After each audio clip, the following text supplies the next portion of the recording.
இங்க இந்த டீச்சர் எக்ஸாம்ல யார் ஃபர்ஸ்ட் மார்க் எடுக்கறாங்களோ அவங்களுக்கு சாக்லேட் கொடுக்கறதா சொல்லிருக்காங்க. இந்த எக்ஸாம்ல ரெண்டு பசங்க ஒரே மாதிரி மார்க் எடுத்து ஃபர்ஸ்ட் வராங்க. அதனால டீச்சர் ஒரு பையன் கிட்ட சாக்லேட் கொடுத்து இது நீங்க ரெண்டு பேரும் ஷேர் பண்ணிக்கோங்கடான்னு சொல்றாங்க.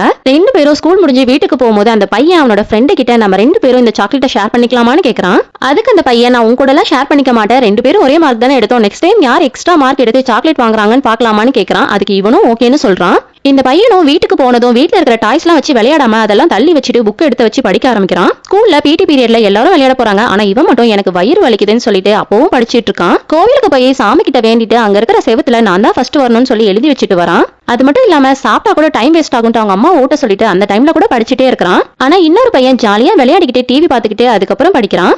எக்ஸாமும் வருது. அவன் எக்ஸ்ட்ரா பேப்பர் வாங்கி எழுதுறத பாத்துட்டு இவனும் எனக்கும் எக்ஸ்ட்ரா பேப்பர் வேணும்னு சொல்லிட்டு வாங்கி எழுதிட்டு இருக்கான். இவன் எக்ஸாம் எழுதுறத விட்டுட்டு அவனையே பாத்துட்டு இருக்கான். அது மட்டும் இல்லாம அவன் பையனால இங்கெல்லாம் காலி ஆயிடும் சொல்லி வேண்டிட்டு இருக்கான். இவன் அவனையே பாத்துட்டு இருந்தனால டைமும் ஆயிடுது. டீச்சர் வந்து பேப்பர் கேட்கும் போது எனக்கு எக்ஸ்ட்ரா டைம் வேணும்னு கேட்கறான். ஆனா டைம் ஆயிடுதுன்னு பேப்பர் வாங்கிட்டு போயிடுறாங்க.